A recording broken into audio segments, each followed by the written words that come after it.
আসসালামু আলাইকুম রহমতুল্লাহ। প্রিয় শিক্ষার্থীবৃন্দ, আশা করি সকলেই ভালো আছেন। আজকে আমরা অষ্টম শ্রেণী গণিতের অনুশীলনী 2.1-এর 15 নম্বর প্রশ্ন নিয়ে আলোচনা করব ইনশাআল্লাহ। এর আগে উদাহরণ সবগুলো এবং 1 থেকে 14 পর্যন্ত প্রশ্ন আলোচনা করা হয়েছে। সেই ভিডিওগুলো দেখতে চাইলে ডেসক্রিপশন বক্সের মধ্যে প্লে লিস্টের লিঙ্ক দেওয়া আছে, সেখান থেকে দেখে আসতে পারেন। তো চলুন শুরু করা যাক। প্রশ্ন 15। রড্রিগ গোমেজ 3 বছরের জন্য 10,000 টাকা এবং 4 বছরের জন্য 15,000 টাকা ব্যাংক থেকে ঋণ নিয়ে ব্যাংকে মোট 9,900 টাকা মুনাফা দেন।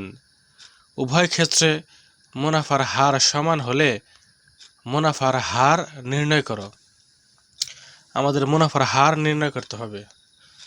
এখানে আমরা দুটি ক্ষেত্রে বা দুটি ধাপে অঙ্কটি করব। প্রথম ক্ষেত্রে বা প্রথম ধাপে সমাধান। প্রথম ক্ষেত্রে বা প্রথম ধাপে রড্রিগ গোমেজ 3 বছরের জন্য 10,000 টাকা ঋণ নিল।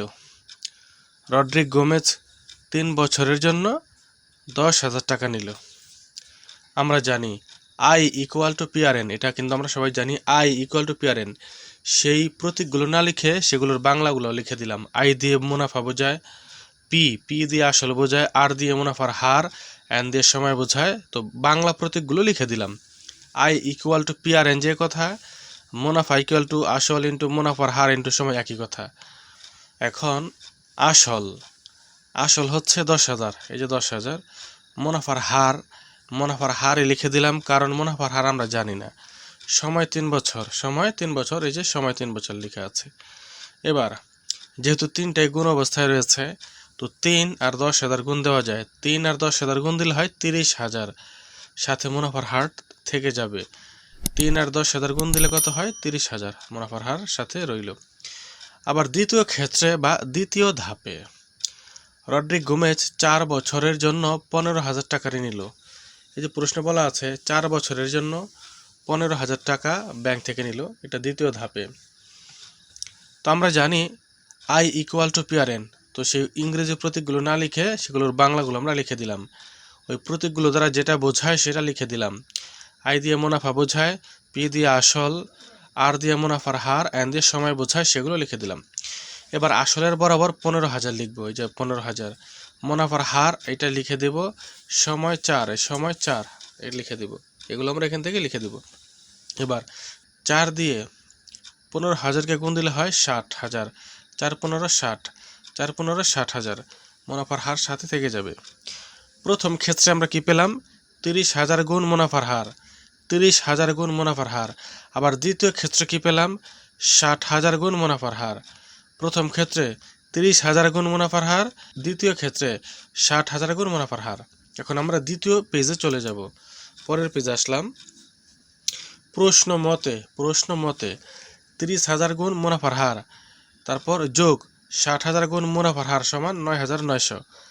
আমরা এর আগের পেজে যেটা পেলাম প্রথম ক্ষেত্রে এবং দ্বিতীয় ক্ষেত্রে, সেই দুটিকে আমরা যোগ দিলাম।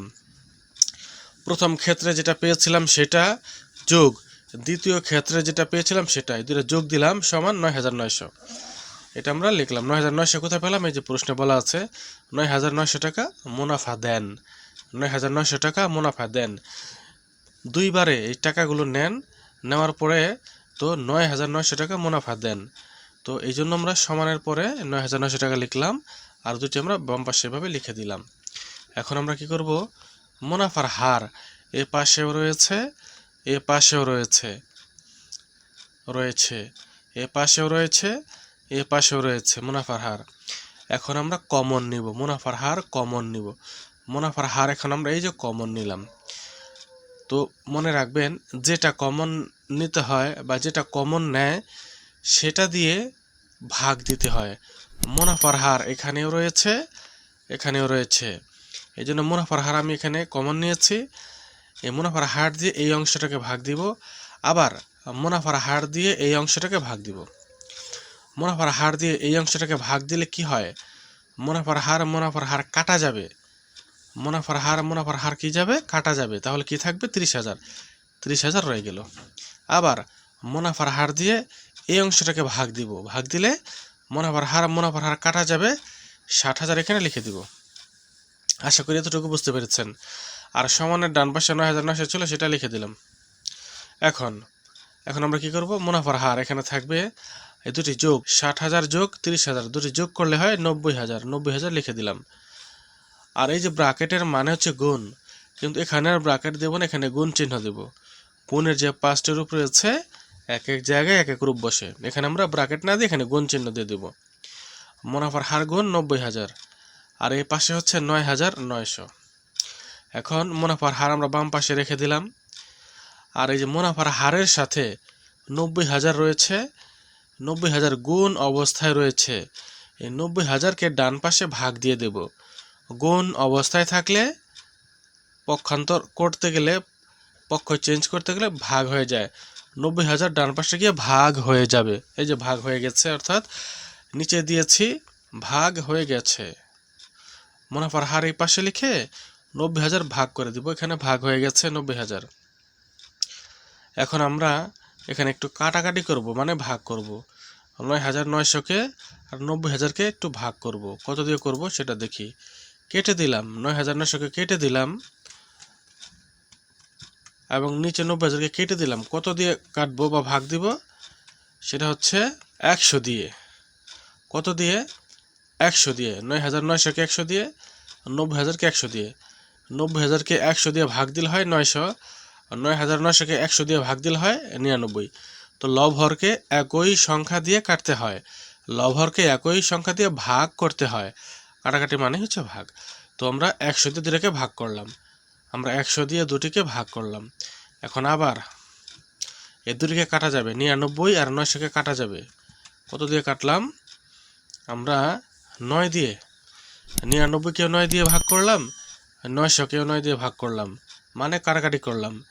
99 ভাগ 9 দিলে হয় 11, 900 ভাগ 9 দিলে হয় 100। আমরা একই সংখ্যা 9 দিয়ে দুটিকে কাটাকাটি করলাম বা ভাগ করলাম। এবার কি রইল? উপরে 11 নিচে 100। মুনাফার হার উপরে 11 নিচে 100 রইল। এবার এখানে দেখি, এই 11 বা 100কে আমরা 100 দিয়ে গুণ দেব, মানে আমরা শতকরায় নেব, পার্সেন্টেজে নেব। যেহেতু মুনাফার হার বের করবো, এই জন্য 100 দিয়ে গুণ দিতে হবে, আমরা শতকরা নেব। তাহলে এবার এখানেও একটু কাটাকাটি যাবে। 100 কেটে দিলাম, 100 কেটে দিলে কত দিয়ে কাটবো? 100 দিয়ে কাটবো। উপরে 1 হবে, নিচে 1 হবে। এই 100কে আমরা কত দিয়ে কেটেছি? 1 দিয়ে। কত দিয়ে কেটেছি? 1 দিয়ে। এই 100কে আমরা কত দিয়ে ভাগ করেছি? 100 দিয়ে ভাগ করেছি। 100 দিয়ে ভাগ করেছি, 100 দিয়ে ভাগ করলে হয় 1, 100 দিয়ে ভাগ করলে হয় 1। দুটিকে আমরা 100 দিয়ে ভাগ করেছি। এবার উপরে রইল 11 গুণ 1, 11 আর নিচের 1 লেখা লাগে না, 11%। মুনাফার হার হচ্ছে 11%। সুতরাং নির্ণয় মুনাফার হার 11%। উত্তর হবে 11%। বন্ধুরা, 14 নম্বর অঙ্কটি দেখতে চাইলে এই ভিডিওটি দেখতে পারেন। আর পরবর্তী ভিডিও সবার আগে পাওয়ার জন্য চ্যানেলটি সাবস্ক্রাইব করে বেল আইকনটিতে অন করে দিন। সবাই ভালো থাকবেন। আল্লাহ হাফেজ।